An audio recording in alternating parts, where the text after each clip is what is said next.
Hello, everyone. Welcome back to another edition of the Benchwarmer Sports Podcast. I'm Raffi, joined by Davian, and we are rejoined once again by Quinn. Quinn, we last spoke just over a year ago. How are things? How's everything? We'll get right into it.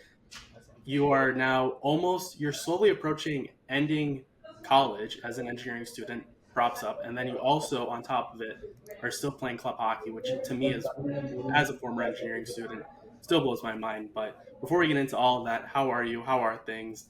It's finally nice outside in the Chicagoland area. I know you're from Chicago. It's finally that time of year, so I'm great. But how are you? It finally feels like Arizona weather, maybe a little less humidity than that. But how are things? Well, things are great out here in Arizona. I will say the weather is getting hotter and hotter, a little bit more unbearable each day. But today was really nice, only like in the 80s, which is really good. But I'm going to be expecting some higher 90s and, past the 100s pretty soon. And that's not really my preferred temperature, so I'm kind of exiting the preferred temperature. But other than that, yeah, finals week is in 2 weeks. Got four more finals left. Feeling pretty good, but nervous as always. Hockey season's over, but just got with the girls last week, and yeah, working on next season's roster. We'll just dive right into this past season. So overall, you increased your workload a little bit. You went from 17 games played out of 25 last year to now 20 over 24. I was looking at the schedule, and this didn't really hit me last time when we spoke, but looking at your guys' schedule, there's a lot of back to back to back type of games where you guys are playing 3 nights straight or back to backs just in general. With this increased workload, with all these back to backs, how do you stay fresh? How do you stay locked in every single night? Because you see, like NHL goalies, obviously it's a different tier, but you don't see many NHL goalies aside from like a Connor Hellebuyck, Igor Shesterkin potentially even play back to backs, and that's even rare occurrences. How did you handle the increased workload this year and handle so many back to backs and then also back to back to backs? Yeah, we had a lot of back to back to back to back to back games, It and just never. honestly, yeah, the reason for that, just straight up, is just cost. Because we're out here in Arizona, home games are basically just expensive as away games, except we can probably get more away games in a single trip. So we'll fly out to Michigan or St. Louis, and we'll play 4 to 5 games in the span of 4 to 5 days. Um, just because, yeah, we get that ice time, we get to play ranked teams, and I think, yeah, playing more games. I love it. I think I treat myself well. Eat a good meal, go to bed. It's a good thing to do homework ahead of time, if possible, especially with engineering. Um, but yeah, I really wanted it this year. I wasn't able to play some games because of a concussion in the fall, and I didn't get one game coming back from Italy, but I was so exhausted. It was jet lag and everything. It was just a lot. Um, but yeah, a good thing I have Brooke, my goalie partner, just great stepping up, um, and I'm sticking with her for this next season. That's awesome. And you already mentioned Italy, and I was just curious, what was the environment like in Torino? Was there like a central place where all athletes were competing and can hang out and connect afterwards, or were you guys all just scattered around the city? Because you said you were pretty exhausted. I'm wondering whether that's also just being like, surrounded by so many people interacting, just social exhaustion as well, besides just playing. Yeah, so actually, it depends on what sport you are in. So, up in the mountains is where all the skiers and snowboarders would go. And when we were done with our games, um, we went up, we took the train up, and we got to see, like, off in the distance, um, the athletes doing their competition up there. It was really cool.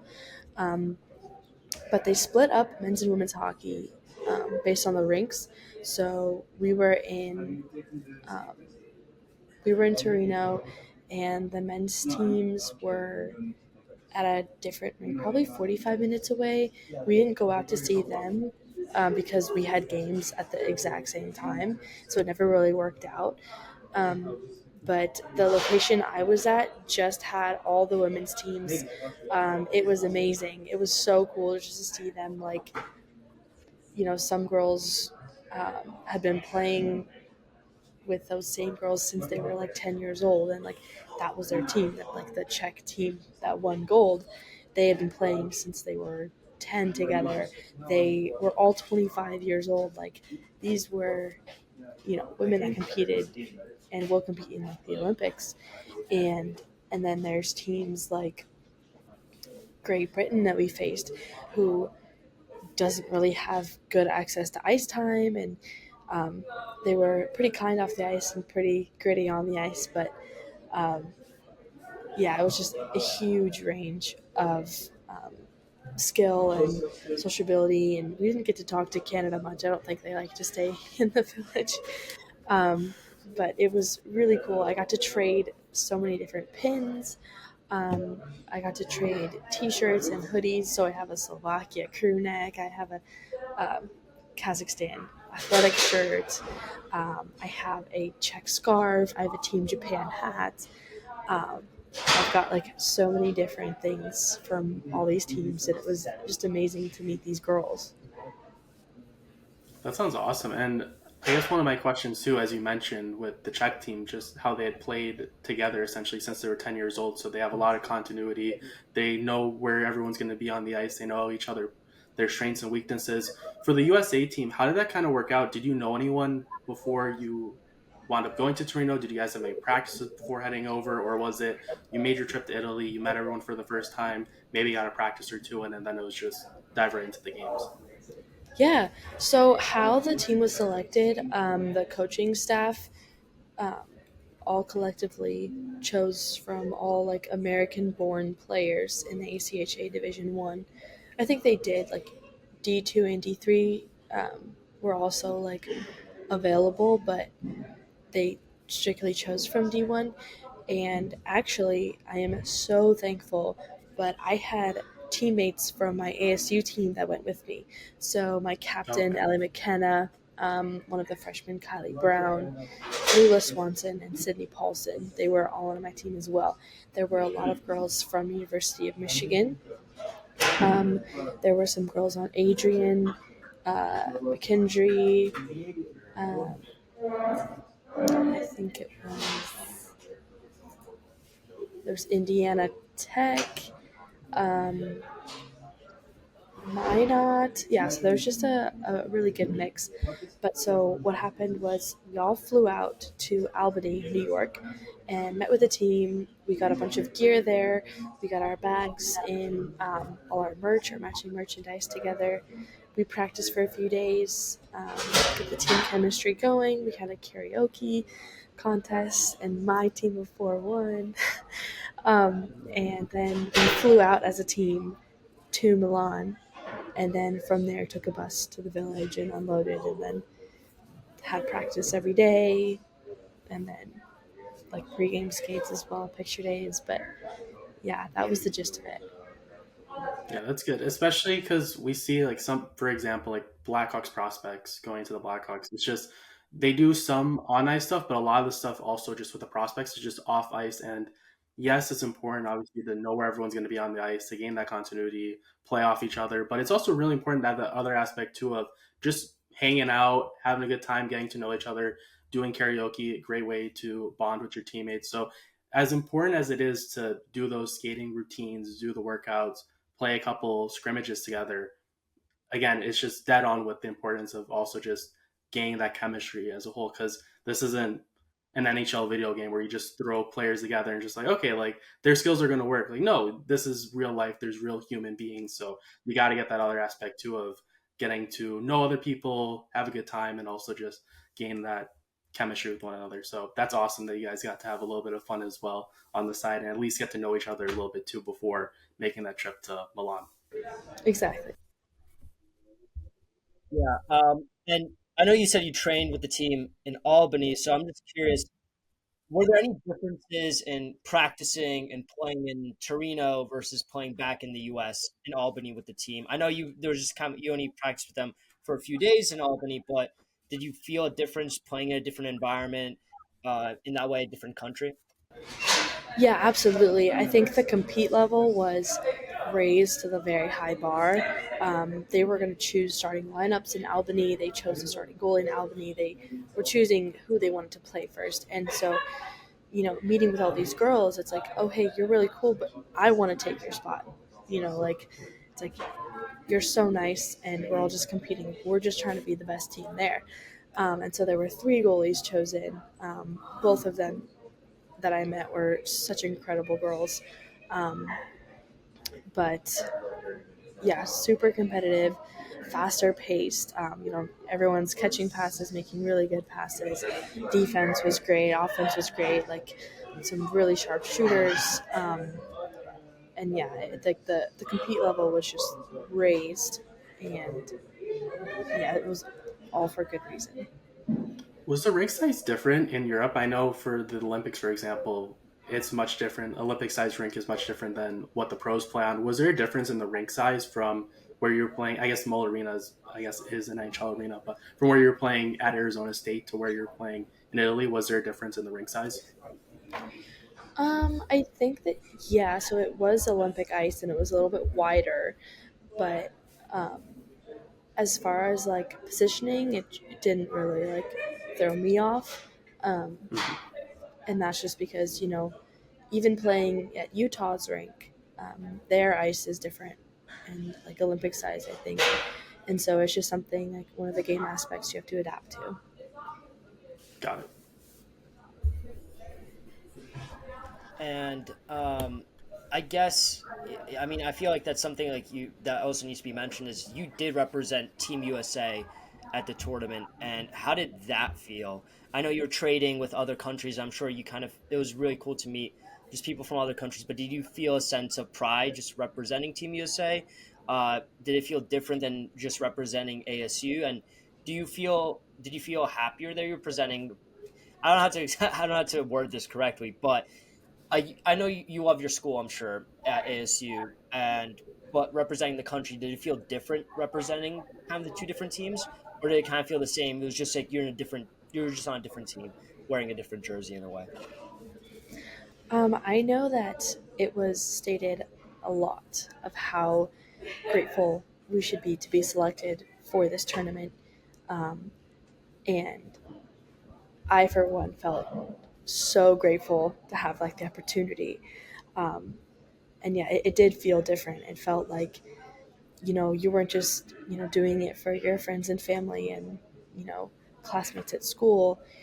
You're doing it for people you don't even know who are just fans of hockey or just fans of, yeah, just like the USA.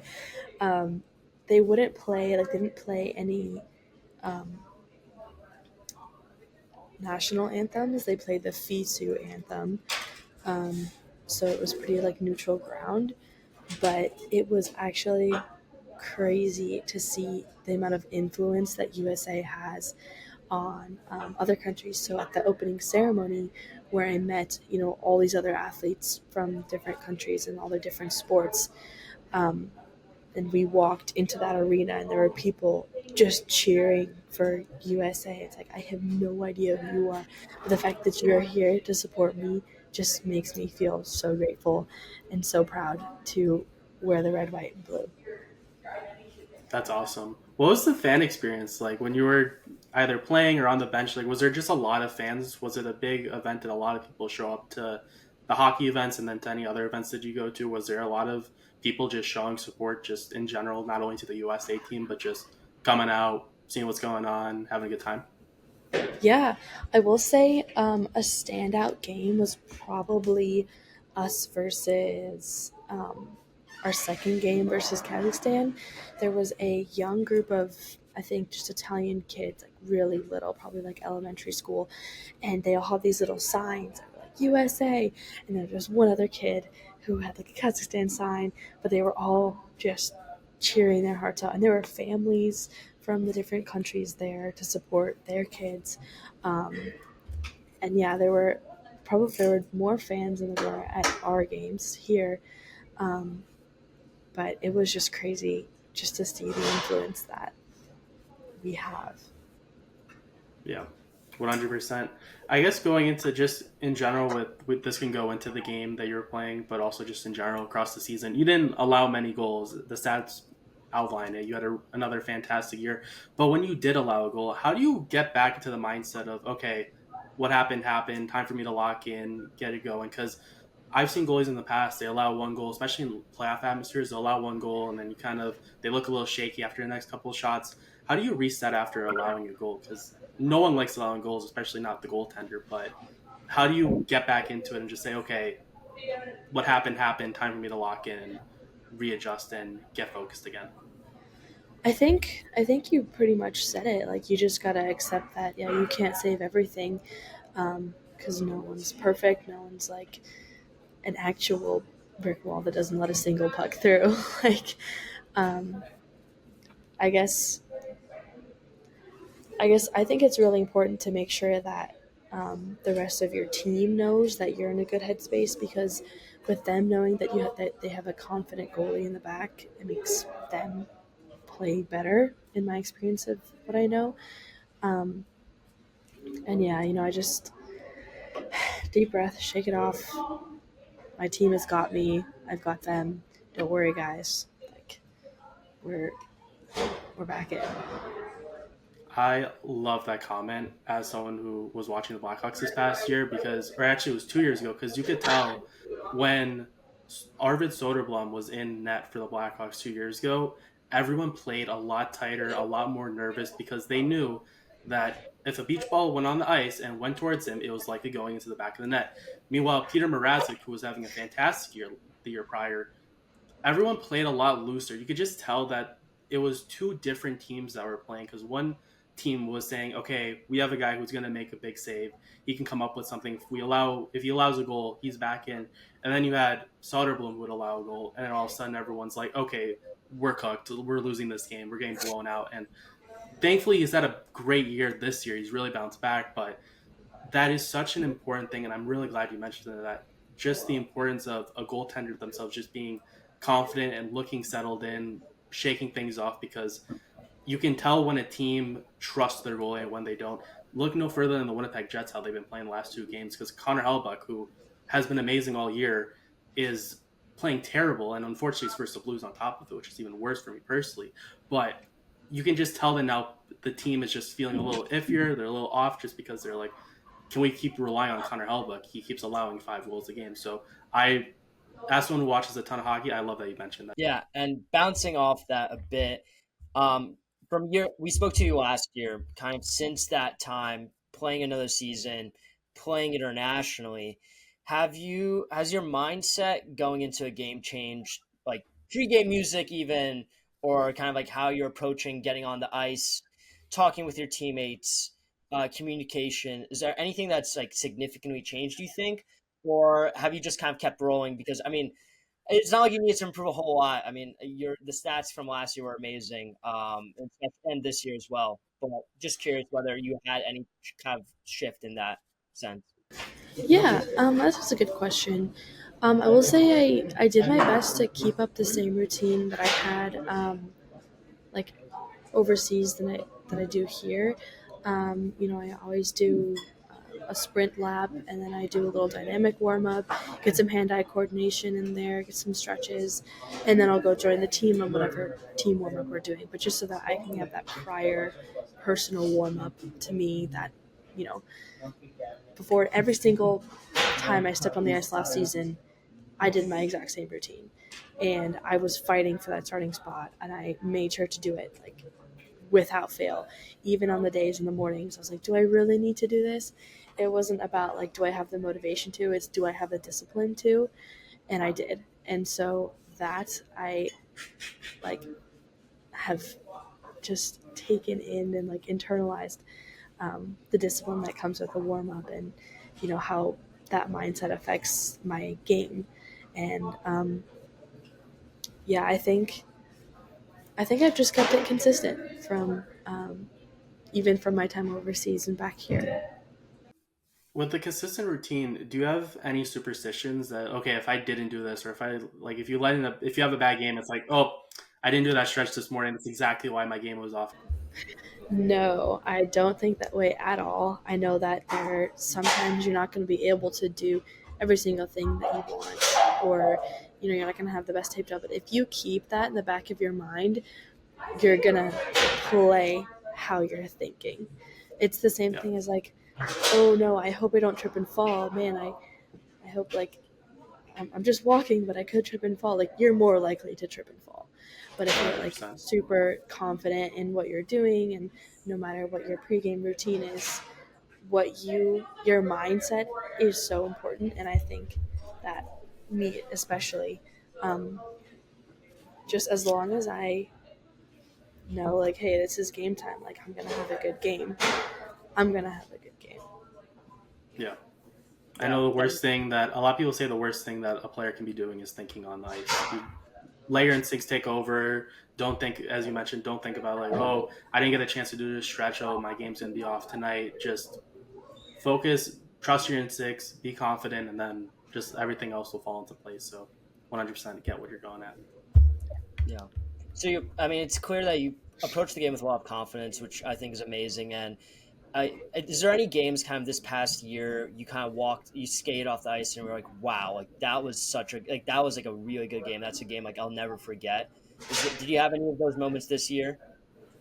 Definitely, yeah. So um, I have two on the top of my head that were just honestly amazing games. I'll go first.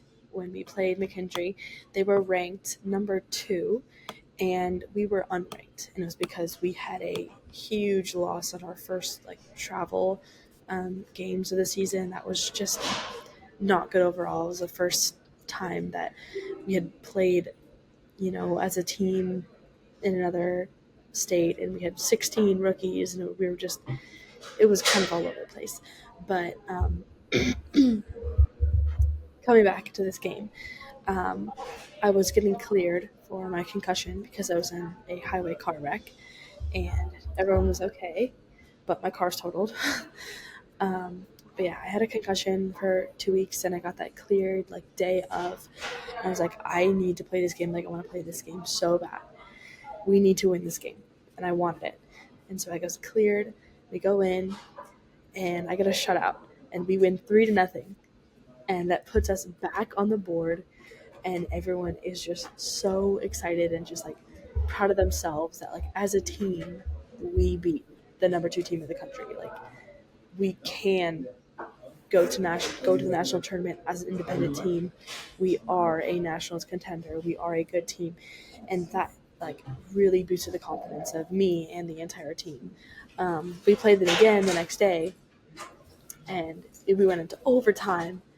I think it was a 2-1 loss or a 3-2 loss, but it was really really close, and that didn't deter us like at all. But I will go into the second game, and this was coming back Yeah. from Italy. So we played Midland, and Midland, um, at the end of the season, I think was ranked number 3.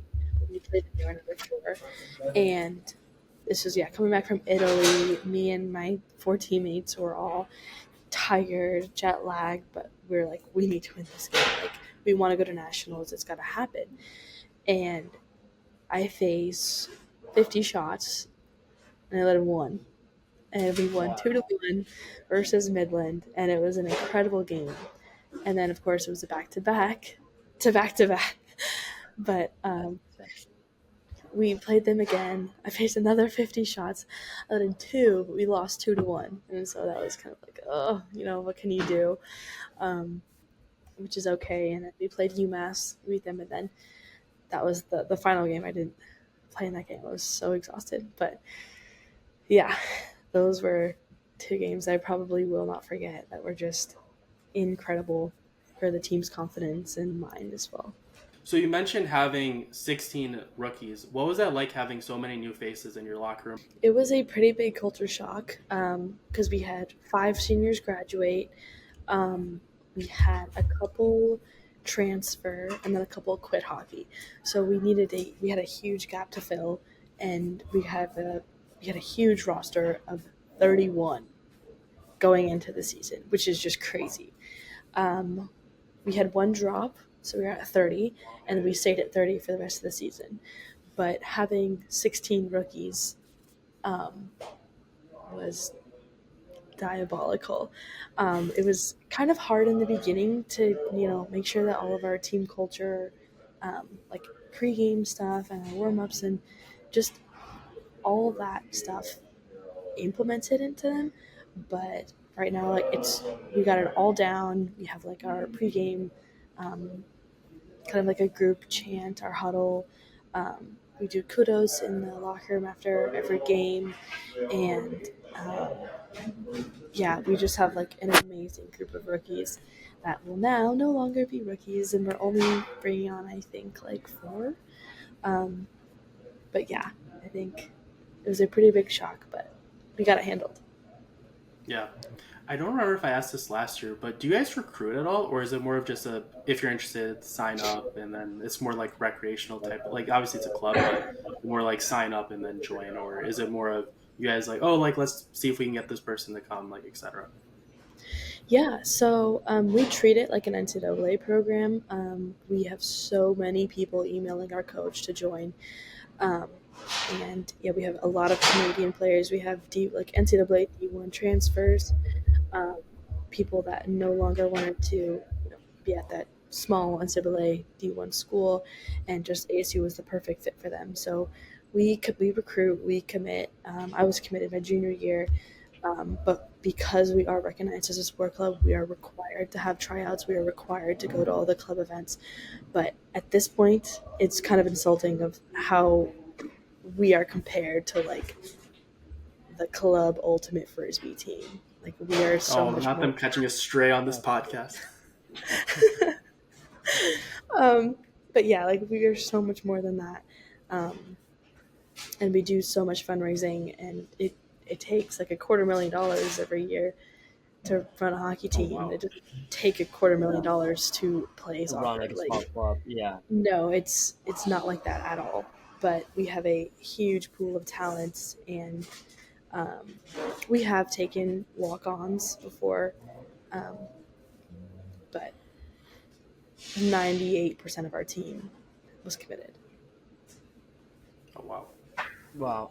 I guess going off that, I mean, two things. One, it sounds like you really stepped into a leadership role this year, especially given the amount of turnover that you guys had. And using kind of that recognition that you're a leader now, have you tried to now kind of take a stand and represent the team on like a greater school, community, like school wide basis, try and get more respect for your team, help out with fundraising more? Are those initiatives that you start to take on more? Or has it been trying to still balance that like a very tough major that you're doing and all the other things that you're involved with at school? Like, how have you been able to like how have you kind of set your priorities in that sense, especially since you've been taking on more of a leadership role? Absolutely. So, as of I guess my second year on the team, I was like the co-president of the team. So I helped out with reserving rooms and submitting all the documentation. And my co-president was the previous goaltending partner, Carson. And um, this year, I'm the sole president. I don't have an executive board, especially with 16 rookies. There wasn't really a pool to choose from, and no one really wanted to do that. So I am the one that goes to all like the club president meetings, and I submit the documentation. I got the letter A on my jersey, and so I also help out the captains with like everything that we do. It is a lot of work, and I spread myself thin this year, especially being the president of another club on campus as a technical club, um, and I was part-time project manager intern. That's I do that's I do really a lot. insane. That's so impressive, though.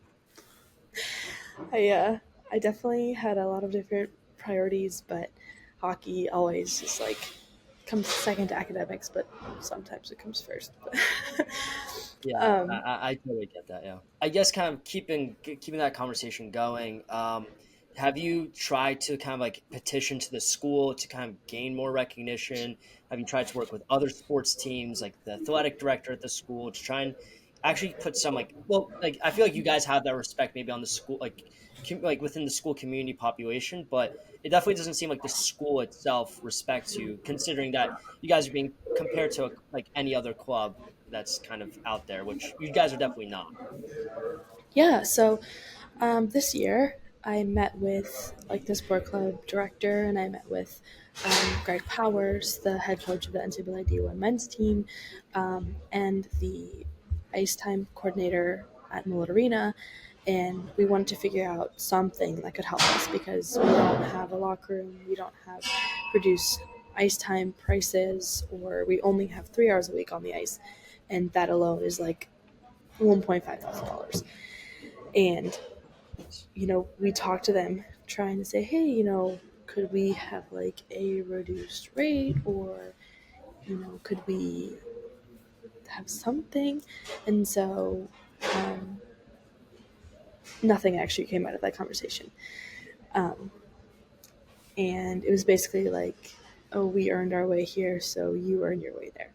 So took it, and we are now talking to there's some new executives for the sports programs at ASU, and we we take a look at U of A, who had their inaugural women's season. They have like 7.5 hours of ice time during the week. Their coaches are full-time staff at the school. They are building a rink. They have a locker room. Their games are treated as university sanctioned events, which ASU does not offer any of that for us. And so, it's kind of nice having that U of A has that, because ASU doesn't want U of A to be, a competitor in any sense. So ASU took one look and they were like, wait a minute, that's not right. We are supposed to cater to the student experience, and getting denied of like taking an exam earlier at a different time because you'll be out of state playing for the team. Getting denied that is just like a slap in the face to all these international students who pay an insane tuition out of state, who pay an insane tuition.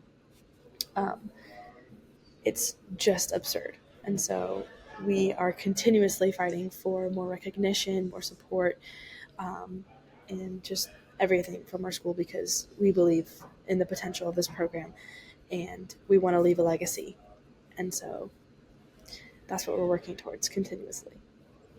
That's awesome. And I know it was, I don't know the exact year, but recently Arizona State's men's team, they got up to the NCAA level. Is that something that you guys are also hoping to get to at some point, to where the women's team is also, you guys have an NCAA D1 women's team, not just a club, but taking that next step as well? Now you guys are getting hopefully more of this rank, more of the respect from the ASU University, the athletic people running the athletics. Is there now a hope that you guys can at some point get to where the men's team is and get that recognition of being a true NCAA D1 program? Absolutely. That is the goal. We want to have um, all the teams that the men's team has. So they have NCAA D1. They have 3 club teams, ACHA D1, D2, D3. Their tryouts have so many kids. Um, it's a lot, but it's crazy how much support and recognition that they got from last year into this year because of the previous rink Oceanside being torn down, and moving to on campus. Now students are able to easily walk to the rink and go see a hockey game, and they have sold out all the student sections of every single home game. And having that amount of support for the women's team as well would just be incredible, and it would really cater to the student experience, the student athlete experience. Just, we would love to get there. 100%. And women's hockey as a whole has just really been taking a lot of steps. And one of the big things, especially, has been the PWHL. It's taken a lot of big strides of late. Now they're going to expand to Vancouver.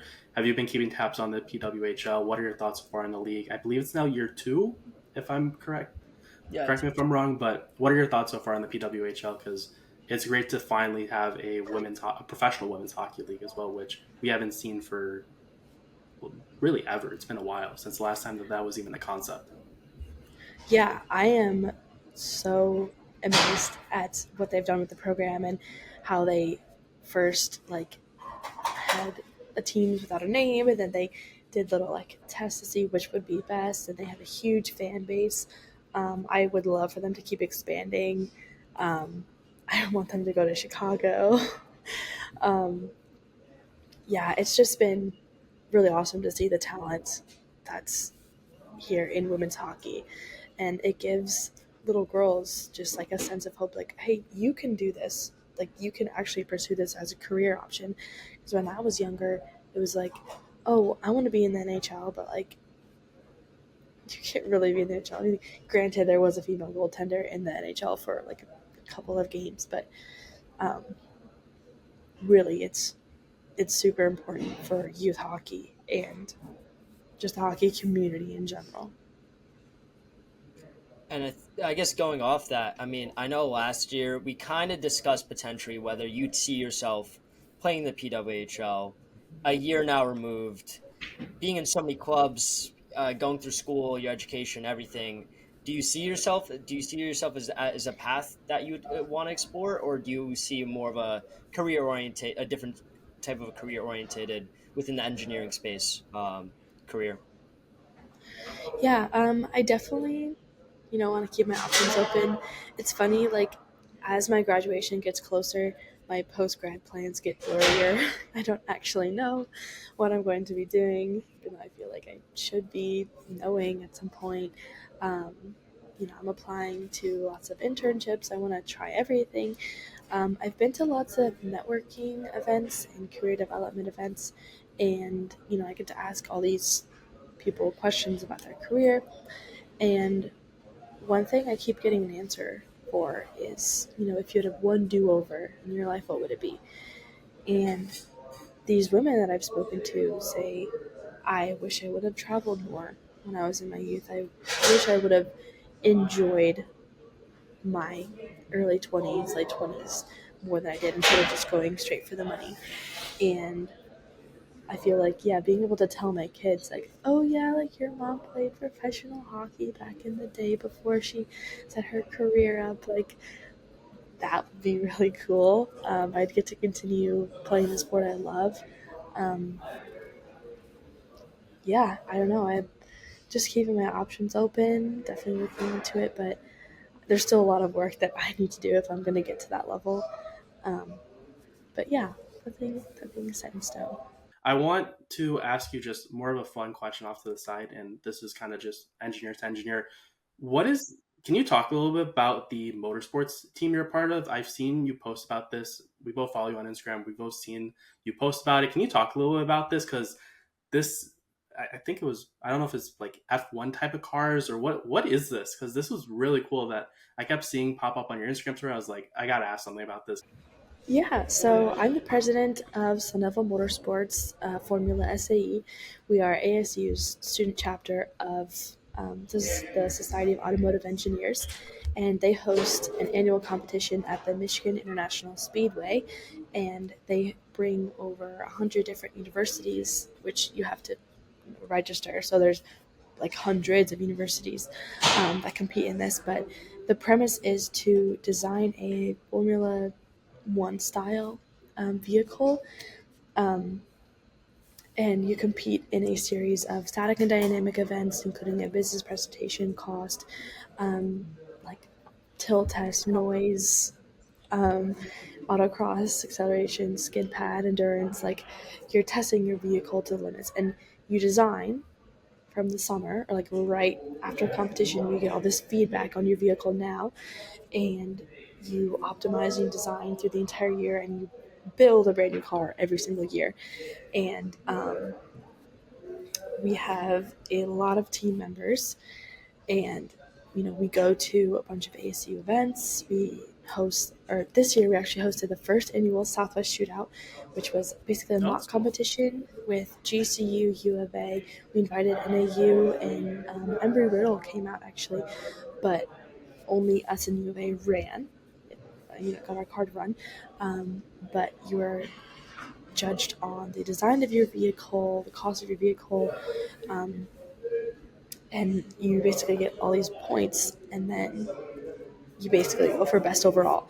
And we're in the IC class, but a lot of the winners of the IC class just move on to EV, and that's electric vehicle. And so that's also what we're trying to start for next year is having an EV team work on the Polytechnic campus, and then continuing to build like our IC team and just get more students access to the motorsports industry, and having more technical knowledge and setting students up for career successes. And I am so lucky to lead this team. Yeah. So I want to say I remember going to my engineering fair at University of Illinois, and I want to say that there was also someone. I want to say I'm pretty sure U of I also has a similar team to that too. I remember seeing like someone in the full like race gear, also just like in one of those cars, just like driving around too, which was really They cool to watch. How high do those notoriously U of I? they were you're notoriously very, very good. They moved up to EV a while ago. Oh, okay. I'm not surprised. U of I is very good for engineering. Not to try to prop myself up at all, Right. because I wish I was a professional. I wish I was a hockey goalie too. I wish I was playing hockey as well while doing a chemical engineering degree. So you still have the one up on me, Yeah. by all means. But yeah, that's really cool because again, U of I, big engineering school, and yeah, I've seen the car stuff too. So that's really awesome. How fast do those cars go?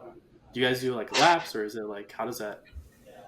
Yeah, so it depends on how you design, I guess, your aero package to be, but um, we've pushed like 95.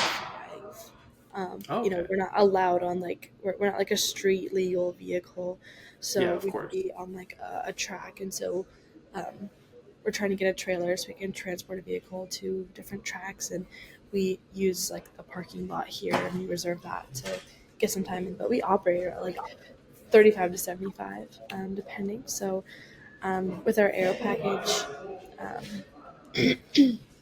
like if we went really like any faster than like 95, like we would break the aero, and we don't want that to happen at all. So Of course. it's more designed for like autocross um, is an event basically like you're doing lots of steering and turns and like basically like driver skill. Endurance is basically like a larger autocross track, but like you're not doing as heavy steering and such. We have four drivers that will be at competition, and so two drivers have to do each event. Um, and during endurance is where you actually get the opportunity to pass up other vehicles. I think they only run in groups of five. Um, but yeah, you can like pass a bunch of vehicles. Skid pad, it's like turning radius. You basically drive in a figure eight in the other way just to see your times there. And acceleration is pretty basic. Just how fast can you go from here to here, right? Um, and yeah, then you get your times in, and that gets you on the leaderboard and points, and yeah. Wow, that's really cool. I guess a more general question, not engineering based at all. Do you have like time to socialize with people? Because it sounds like you do so much. And I mean, I go to Cornell, and I think I do a lot. And even I have sometimes trouble like going out, like hanging out with friends. What you do is like almost sounds like almost twice more what I do. How do you like? I know that ASU has a lot of like opportunities to go out and socialize, but are you able to like, do that during the season, or like at any time at all? Just given what you, the amount like everything that you do. Yeah, so my friends are also engineers, and they were the ones who brought me into Son of a Motorsports on the aero manufacturing side. And so I get to meet up with them all the time. Like this, like, I'm actually going to see them tonight. We have like a Monday night like get together every week. We kind of started this like last month, but if there's any concerts that I can go that we've been to or other stuff. I know last Monday I did chicken kebabs on the grill and like fruit kebabs on the side. We were all like by my pool in my hot tub, just chatting it up, having some relaxation time. Um, I also get to go on fun dates with my boyfriend, and we just do like nice dinners or um, I haven't really like gotten to do like the go out like on ASU because one like I'm waiting until I'm 21 to have my first drink, and I know there's a lot of like really fun stuff in clubs and stuff that I will eventually have to try, but I'm just not there yet. Um, but yeah, I love to dance. There's been like karaoke nights with my friends, or um, just like studying together. Um, or my hockey team will have like a fun event on the weekend. We'll get together at someone's house and do some food, like a home cooked meal, and yeah, I'd say I have a really good sociable life. Yeah, no, it's really good. I mean, I think it's so important, at least for myself personally, just being in such a rigorous academic culture, which I'm sure you have being a Mechie, and with all the clubs that you do, like it's very good to have that balance. And I'm glad they're able to have that and still have a good time. Because like as you kind of mentioned before, like I feel like this is the only time during our lifetime that we could really use to our fullest extent, like have as much fun as we can. And it's amazing to see that you're very career orientated, but also still make sure to have time to, just kick back, relax, and have some fun. Thank you for coming on again. We really appreciate it. It was great catching up and talk to you again. We wish you the best of luck as always going forward with whether it's just sport cars, whether it's with hockey, maybe potentially, hopefully one day we'd love to see you on the PWHL stage, Mechie in general. So good luck with everything. Thanks for coming on again. We really do appreciate it. Thank you so much. Yeah, All right, thank you. so that'll do it for this edition of the Benchwarmer Sports Podcast. Once again, thank you, Quinn. We really appreciate your time. For Davian, for Quinn, I'm Rafi. We hope you enjoyed. Have the good one, and yeah, we'll see what happens next. See ya.